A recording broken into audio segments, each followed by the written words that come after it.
back to Raj Rant today. I want to get to this real analytics breakdown, tracking the fastest football players in college football for the 2024 season. Now, this is based on tracking data from 2023, and when they looked at it, they took out the data, the players that transferred, so that is taken into account. Transfers are taken into account.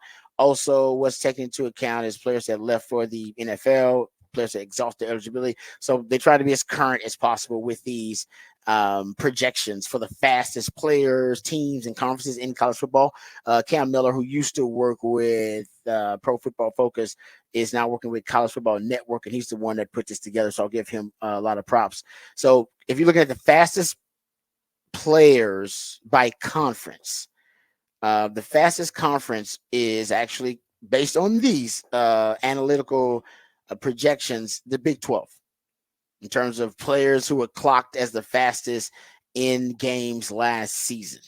And it was the Big 12 with 48 players among this list. They make a list of the fastest players in college football, and the Big 12 had the most. The Big 10, as I said, this takes into account teams changing conferences, realignment, takes into account transfer portal, takes into account all this stuff. The Big 10, I was shocked that next up will be the ACC. ACC has 30. Then the Big 10 has 28. And the SEC has 22 that made this list. So the SEC, among the Power 4 conferences, based on this projection, is among the slowest of the Power conferences, which they're probably the biggest too. You look at speed scores overall, the speed scores is basically a cumulative stat combining your weight measurements, weight, height, and your speed. And the SEC probably has better speed scores overall. But the AAC had 10 on their list. Mountain West had 7. Sunbelt had 4. FBS Independence Conference USA had 3, both of those combined. So that's the conference breakdown of the fastest players in college football based on this list from College Football Network. If you look at fastest players by school, a little surprising here too, but we said the Big 12 was the fastest conference. It says Central Florida had they had player listed 7 times on their list. Ohio State was the next fastest school 6 times. Then Kansas. How about Kansas getting some love? Then Oklahoma 5 times as well. Cal, K-State. Then Alabama, Colorado, Iowa State, Georgia Tech, Iowa, Kentucky, North Carolina, and Northwestern all had players that showed up for at least 4 times on the fastest players list from the 2023 season. By position, the fastest position in college football, running back. Running back had 78, basically 78 times a running back ended up being on the fastest player list for real analytics. And 50, I mean, this is far and away, by the way, because the next fastest position is wide receiver at 55, with 55 appearances on the list. So, man, all your speed is at running back these days, it would seem like. DB, 21 appearances on the Real Analytics fastest college football player list, and quarterback had 18. Still a pretty high number for quarterbacks. Maybe they're not talking about the Texas QBs who both run 20 MPHs, Quinn and Arch. Boom. How about that? I heard Trey Owens went 30. Yeah, did he? Yeah. Exactly. Oh, man, I wish you could have asked Trey Owens what he's been clocked at. Maybe all the quarterbacks are running 20 miles per hour. I doubt it. But anyway, they're not on this list. So not in games, but in practice, apparently the Texas quarterbacks are moving. The fastest QB for the 2024 season based on last year is Daquan Finn from Baylor. He was clocked at 21.9 miles per hour. Jaden Blue from Texas is the fastest running back in the country based on last year. He was clocked at 22.3 miles per hour. Barian Brown, and Texas is going to play him, by the way. Kentucky wide receiver, clocked at 22.6 miles per hour. He's the fastest wide receiver on this list. He's tied with Brandon Buckhalter from UAB. The fastest DB is Kapina Gushikin out of Washington State. He ended up being clocked at 22.4 miles per hour. Surprised Texas doesn't have more guys on this list. College college football's fastest players, the most appearances. Travion Henderson of Ohio State was on there 4 times. Jalen Milroe, apparently he, along with Jaden out of Cal, Dylan Edwards of K-State, Billy Bowman of Oklahoma, and R.J. Harvey of Central Florida, they all have 3 appearances on the list. If you want the players who are clocked at over 21 miles per hour, Dylan Edwards from K-State and Barian Brown from Kentucky both were clocked twice over 21 miles per hour, which you got to be moving. It's in terms of your top speed overall. There's some other ones, notable names, but for Texas, Jaden Blue is the only Texas player on the list that I found last year. Remember, Xavier Worthy was the fastest player in college football based on these very same projections and these in-game analytics from Real Analytics. He was the fastest player in college football. I believe it was on a punt return where Xavier Worthy hit his max speed, and he was damn near at 23 miles per hour. I think he was like at 22.7, 22.8 miles per hour. He was clocked on that punt return. And I think Xavier Worthy probably can get faster than that. So the thing about Sark coverage speed, the reason Sark is so obsessed with speed, at least offensively, they want to get faster defensively too. So they're bringing in guys with more foot speed defensively. That's why, bringing in Makuba, more foot speed at safety. Derek Williams, more foot speed at safety.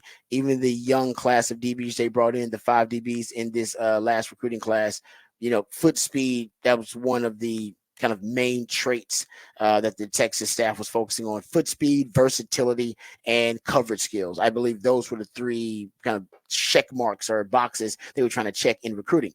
But getting to why it's so important for Sark when you look at speed, because Sark's offense, if you look at catch separation, which is the amount of separation a wide receiver has once they catch the football, no offense in the Power 5 was better at catch separation than Sark's offense. So he's able to create space for receivers, create situations where you can create separation. But he wants, when you catch the ball, he calls it running to daylight.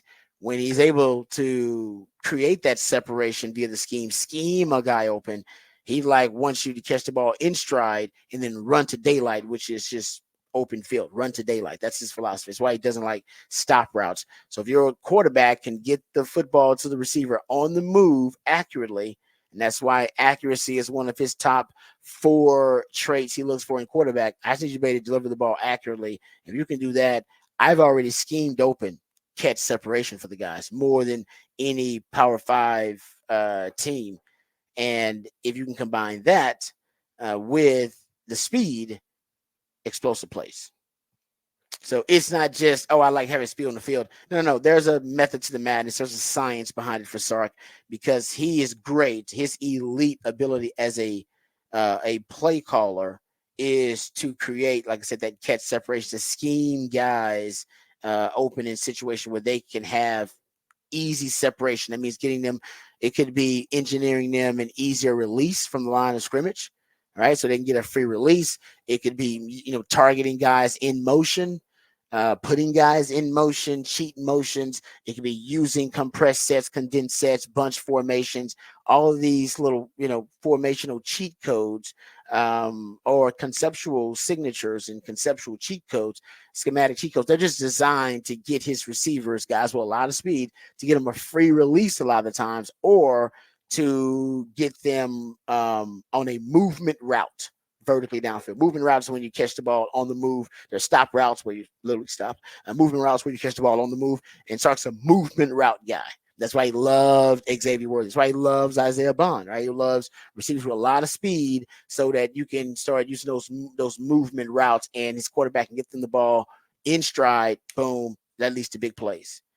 So last year, Sark led all of the, you go look at it, Power 5 teams in catch separation. The next closest team, Oregon, was in that conversation. Oregon, Missouri, Penn State actually was pretty high up there too. Georgia, Tennessee, these are some of the best. Washington was also there among the top 10 teams, I guess, in catch separation. So you get the picture in terms of the group of offenses that Sark is in, but Sark is the best at it in the Power 5. His offense is the best at it. And I bet that's been the case. And even eye test that matches up Longhorn fans. You can see that eye test wise, scheming open some of those downfield vertical routes, those long rainbow crossers or those over routes, even some of the unders and the drag routes that Sark likes with the mesh concepts. He's great at scheming guys open, but it doesn't matter if your guys are going to catch the football and not going to be able to do something with it. So he wants yak daddies, guys who can get the yak yards after the catch. And that's why speed is such a crucial element. And that's why I think Sark needs to work on using motion more and targeting his players in motion more. It's tough because that you leave yourself open to a lot of pre-snap penalties using a lot of motion. But dude, think about all that speed. You're gonna have Matthew Golden. You're gonna have Silas Bowden. You're going to Isaiah Bond. Isaiah Bond had the second most plays in the Power Five last season, where he reached 20 miles per hour, behind Xavier Worthy, who had the most. It is Sark's look. He's using the sports science and looking at the sports science too, and he's seeing the guys that he needs to bring in and target. DeCorian Moore is a track star, right? DeCorian Moore, who Texas is coveting. I guarantee out of all the wide receivers that they're looking at, they want him more because he fits Sark's prototype of receiver, is a guy that can just flat out run. I mean, the kid ran a 10.4 meters. 21, I think a 21.7, 200 meters. He's one of those guys got track speed. Sark likes track guys. Go look at the fastest wide receiving cores in the NFL. We talked about this last week. When you're talking about Miami, when you're talking about Kansas City's in that conversation,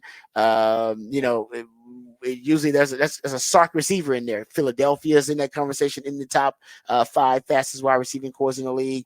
Sark guys in there. Not all Sark guards, but Sark guys are a big part of those receiving cores. So I think the NFL is starting also to covet a lot of the same traits that Sark is starting to covet. I think his philosophy is actually trickling up to the NFL.